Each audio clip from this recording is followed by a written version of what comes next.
My name is Tristan and I'll be conducting Lab 2 Part 1.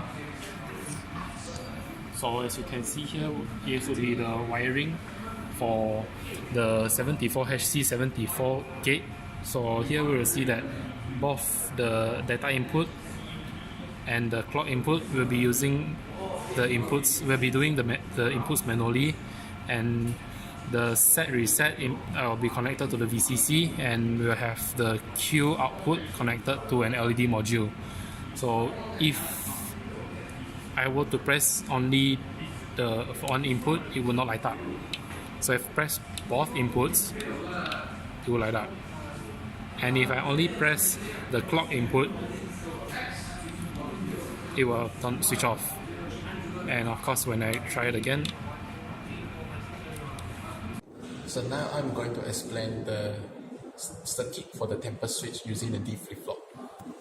As you can see here, the input to the D is actually an AND gate output, which consists of the input of the photon interrupter, and another input is actually inverted from your reset switch.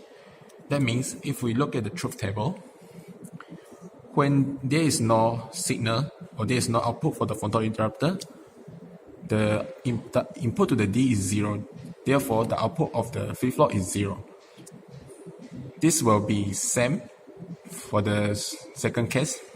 However, when photon interrupter receives a signal giving an output of 1, the D will become 1 and give the 1 output for the whole D flip-flop. Meanwhile, when the reset button, which means the input is from the user, is activated, it will invert the signal again to make D 0, and therefore the output of the flip-flop 0, which means that is the case of the temper switch. Hi, my name is Wang Yinqian. Now we are going to do the part 2 of Lab 2. As you can see, this is the IC of HCT74, and VCC is connected to the reset and the reset here, and also the set input, while clock output is also going to the pin 3, which is here, and then the VCC and the ground is connected to here, and the output from the Q, the implement of Q is going back to as the input to the IC, and the Q output is going to be compared together with the clock input in the oscilloscope.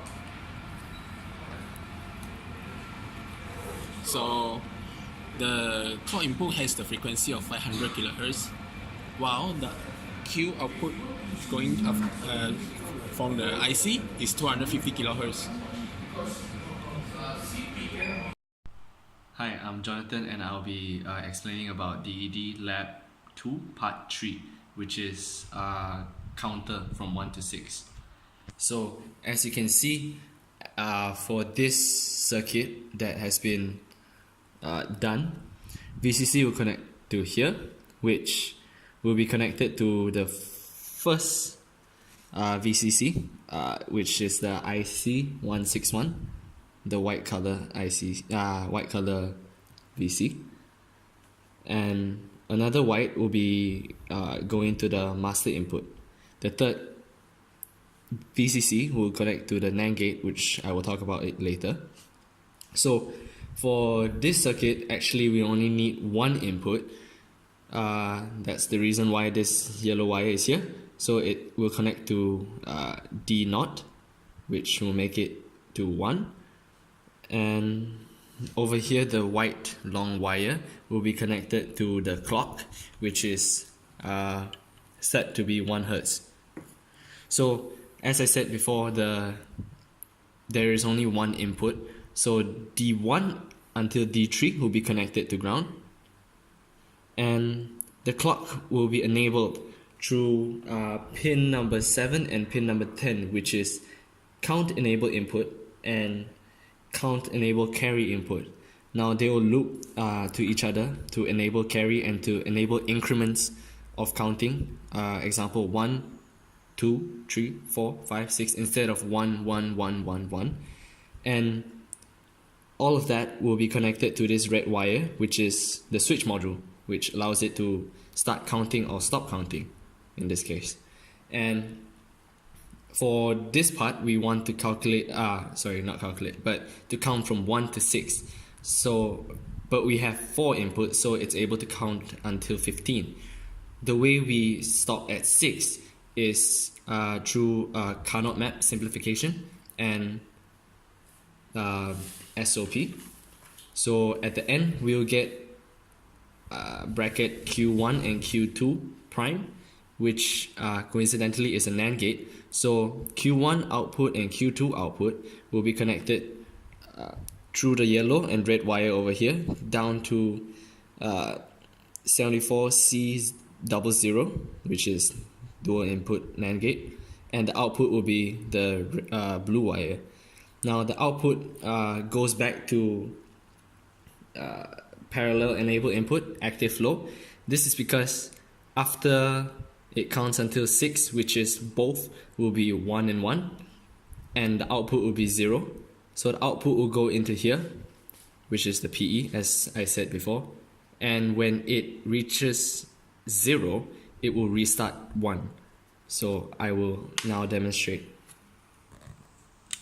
1, 2, 3, 4, 5, 6 different combinations, and it jumps back to 1. Thank you. My name is Tristan, and I'll be demonstrating Lab 2 Part 4. So, as you can see here, we have already wired up the circuitry for Part 4. Now, as you can see here, the green wire is Q0, blue wire is Q2, and blue wire is Q1, and the orange wire is Q2.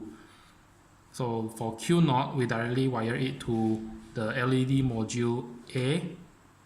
Q1, we connected it to a NAND gate and a NOR gate.